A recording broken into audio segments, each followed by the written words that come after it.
बड़ी खबर सामने आ रही है राजधानी पटना से। आपको बता दें कि बिहार कैबिनेट ने शिक्षक नियमावली 2023 को मंजूरी दे दी है। बड़ी खबर सामने आ रही है शिक्षकों के लिए। आपको बता दें कि इसके साथ ही शिक्षक अभ्यर्थियों के लिए ये बहुत ही बड़ी खुशखबरी है। कैबिनेट ने शिक्षक नियमावली 2023 को मंजूरी दे दी है और इसके साथ ही शिक्षक बहाली का रास्ता भी साफ हो गया है। आपकी सरकार ने नियमों में भी बदलाव किया है। अब आयोग ही शिक्षकों की नियुक्ति करेगा, जिसके तहत अब एंट्रेंस एग्जाम से शिक्षकों की बहाली हो गई और इसके बाद उन्हें राज्यकर्मी का दर्जा भी दिया जाएगा। इसके तहत आपको बता दें कि पुराने शिक्षक को भी मौका मिलेगा और इसके जरिए 7वें चरण के तहत 3 लाख शिक्षकों के खाली पदों को भरा जाएगा।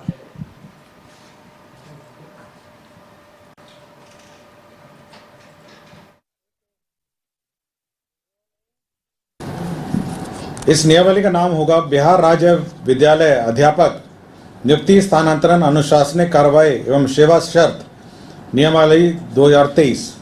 अब जो भी नई नियुक्ति होगी अब वो राज्य सरकार नियुक्त करेगी। राज्य सरकार नियुक्ति के लिए एक अलग परीक्षा आयोग के माध्यम से लेगी। तो एक आयोग जो राज्य सरकार निर्धारित करेगी, हो सकता है बीपीएससी, हो सकता है कोई भी आयोग जो है जो निर्धारित करेगी, उसके माध्यम से राज्य सरकार परीक्षा लेगी और परीक्षा के माध्यम से ही अब नियुक्तियां होंगी। जिस पर तमाम जानकारी के लिए सहयोगी मरगो बालम इस वक्त हमारे साथ हैं। मरगो, बहुत बड़ा फैसला कैबिनेट की तरफ से आया है शिक्षकों के लेकर के, लेकिन यहाँ पर कंपटीशन भी बढ़ा दी गई है। एग्जाम्स देने पड़ेंगे, लंबा इंतजार करना पड़ेगा। शिक्षक अभ्यर्थियों को कितना लाभ उठा पाएंगे ये अभ्यर्थी? मरगो, देखिए, निश्चित तौर पर ये शिक्षा विभाग से जो नियमावली है बहुत दिन पहले चली गई थी, लेकिन आपको पता होगा कि एसकेएम हॉल में कार्यक्रम में हमारे ही संवाददाता से बातचीत में शिक्षा मंत्री ने कह दिया था कि अगले कैबिनेट में फैसला हो जाएगा, जिस पर नीतीश कुमार ने शायद शिक्षा मंत्री से जवाब भी तलब किया था कि जो कैबिनेट में बातें जाती हैं वो बातें पब्लिक डोमेन में नहीं आनी चाहिए। और यही कारण था कि लगभग 3 कैबिनेट ये पूरा मामला फंसता चला गया। एक समय तो ऐसा लग रहा था कि शायद शिक्षक नियमावली कैबिनेट से मंजूर होने में बहुत लंबा समय लगेगा, लेकिन आज सुबह से ये बात चर्चा में थी कि शिक्षक नियमावली जो है नई जो सरकार ने बनाई है उसे मंजूरी हो सकता है कैबिनेट आज दे दे। और अंतर्गत वही हुआ। 6 एजेंडे में वो एक एजेंडा वो भी था, सबसे महत्वपूर्ण एजेंडा था। और इस एजेंडे में इस जो था 6ठे नंबर पर वो एजेंडा था और नियमावली को मंजूरी दे दी गई। अब देखिए, इसके 3-4 महत्वपूर्ण पहलू है। पहला पहलू यह है कि आज आप 10 अप्रैल है, 10 अप्रैल 2023 से पूर्व में जो भी नियोजित शिक्षकों के लिए नियमावली बनाए गए थे वो सभी डिमोलाइज हो गए। उसके तहत अब कोई नियुक्ति नहीं होगी, यानी कि नियोजित शिक्षकों के लिए जो नियमावली थे वो नियमावली खत्म हो गई। एक दूसरा, अब जो शिक्षक की नियुक्ति होगी वो आयोग के माध्यम से होगी। आयोग कौन करेगा इसका फैसला मुख्यमंत्री नीतीश कुमार को लेना है। कैबिनेट ने उनको अधिकृत कर दिया है। बिहार लोक सेवा आयोग भी कर सकता है, हो सकता है एक नया आयोग सरकार बना दे शिक्षकों के लिए, या हो सकता है कि बिहार कर्मचारी चयन आयोग कर दे। दूसरा, तीसरा, एक कंपटीशन होगा, एक एग्जाम होगा, उसी में सब्जेक्टिव भी है ऑब्जेक्टिव भी है। वही अभ्यर्थी भाग लेंगे जो बीटेट सीटेट या भारत सरकार से वो पास करके अभ्यर्थी भाग ले सकेंगे। उनको बीएड होना जरूरी है, डीएलएड होना जरूरी है। एक पास हो जाने के बाद उन्हें राजकर्मी का दर्जा मिलेगा। देखिए, सबसे बड़ा जो सरकार ने फायदा दिया वो यही दिया है। आप पास कर जाएंगे, आपको राजकर्मी का दर्जा मिलेगा, सारी सहूलत आपको राजकर्मियों की तरह मिलेगी। साथ ही साथ इसमें जो सबसे महत्वपूर्ण चीजें हैं कि जो नियोजित टीचर अभी 3-4.5 लाख काम कर रहे हैं, सरकार ने उनके लिए 2 चीज कही है। पहला ये कि उनको एज रिलैक्सेशन दिया जाएगा परीक्षा में बैठने के लिए, अगर वो चाहते हैं कि हम राजकर्मी बने। अगर वो पास कर जाएंगे तो राजकर्मी बनेंगे, अगर वो चाहते हैं हम नियोजित टीचर रहें तो उनके लिए रास्ता खुला हुआ, वो अपना ड्यूटी करें। तो ये बड़ी बात है और शायद कई बिंदु जो हैं, इन बिंदु को मैंने अपने दर्शकों को बताया।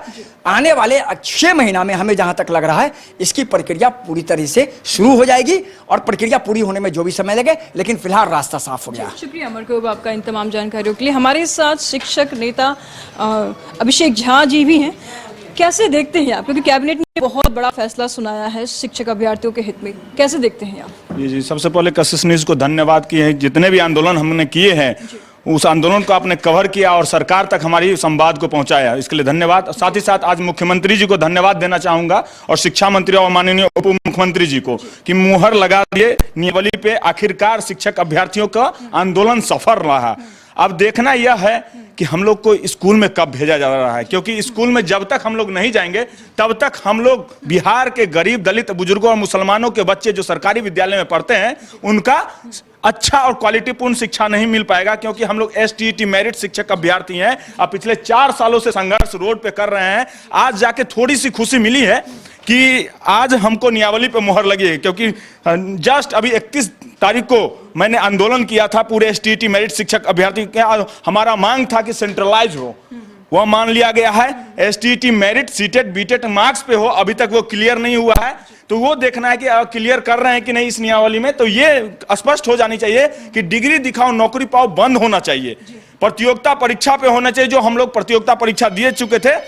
STET प्रतियोगिता परीक्षा था, STET 19 प्रतियोगिता परीक्षा था, उसी के आधार पर नियमावली हम लोग का डिमांड था कि उसी पे बनना चाहिए। सरकार को हम बहुत ही धन्यवाद देना चाहते हैं कि आज नियमावली पर मुहर लगा दी। आखिरकार हम लोग की जीत हुई और सरकार की भी जीत है, क्योंकि सरकार से ही हम लोग हैं, हम लोग से ही सरकार है। तो आखिरकार बच्चों को पढ़ाएंगे हम ही लोग तो स्कूल में पहुंचेंगे। तो बेस्ट आज का दिन है और 3 लाख शिक्षक अभ्यर्थी, आज सरकार को बहुत बहुत धन्यवाद देना है। और 3 ही लाख नहीं 12 करोड़ और 8 करोड़ बच्चे जो हमारे सरकारी विद्यालय में पढ़ते हैं उनको आज अच्छा लगेगा कि अच्छे नए शिक्षक मिलेंगे, क्योंकि 6421 उत्क्रमित माध्यमिक उच्च विद्यालय में एक भी शिक्षक नहीं है। और मुख्यमंत्री जी का ड्रीम प्रोजेक्ट था, तो कहीं ना कहीं ड्रीम प्रोजेक्ट में शुरुआती दौर में मुख्यमंत्री जी आज फर्स्ट कदम उठा चुके हैं। बहुत बहुत धन्यवाद। बहुत संतुष्ट नजर आ रहे हैं आप कैबिनेट के फैसले से। क्या लगता है, क्योंकि देखिए बहुत सारे गाइडलाइंस भी हैं, एग्जाम्स भी बहुत ज़्यादा हैं, आपको प्रोसेसिंग में आने पड़ेंगे, एग्जाम्स देने पड़ेंगे, लंबा समय लगेगा, तो क्या इतना इंतजार करेंगे हमारे शिक्षक अभ्यर्थी?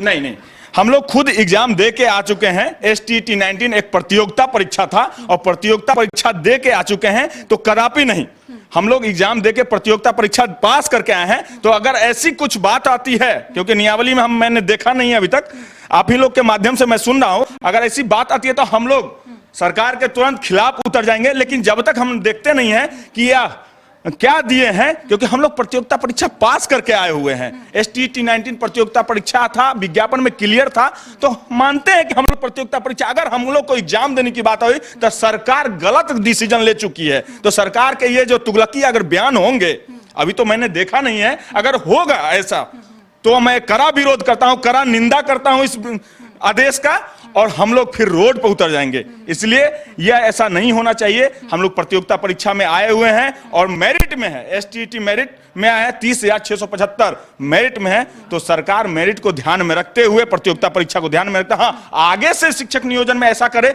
उसके लिए मैं स्वागत करता हूँ। अभिषेक झा जी, ये भी हम आपसे जानना चाहेंगे कि 2024 की चुनाव बहुत जी है, ठीक है। पॉलिटिकल स्टंट्स तो लगातार होता ही आ रहा है, सरकार हमेशा कोई ना कोई स्टंट अपनाती है, लंबा समय जाएगा। 3 लाख अभ्यर्थी अभी पेंडिंग में हैं, जो कि रोज आंदोलन करते हैं, सड़कों पर आते हैं, सभी को लाभ मिल पाएगा? आपको लगता नहीं है कि ये एक पॉलिटिकल स्टंट है, क्योंकि लोकसभा चुनाव नजदीक है, प्रोसेसिंग ज्यादा है, तो हाल ही में तो नियुक्तियां नहीं हो जाएंगी ना, लंबा समय लगेगा, छात्रों को वेट करना पड़ेगा। देखिए, सरकार चाहेगी तो 10 दिन के अंदर भर्ती कर लेगी। जाति जनगणना सॉफ्टवेयर तैयार करना और जनगणना का कोड चाह नहीं रहे। अभी तो देखिए कि जो नियमावली घोषित की गई है उसमें तो लंबा प्रोसेसिंग है ना, उसमें तो टेस्ट देना पड़ेगा, आप एंट्रेंस एग्जाम्स निकालिए, आप क्वालिफाई होइए, उसके इंटरव्यूज होंगे, बहुत लंबा प्रोसेसिंग है।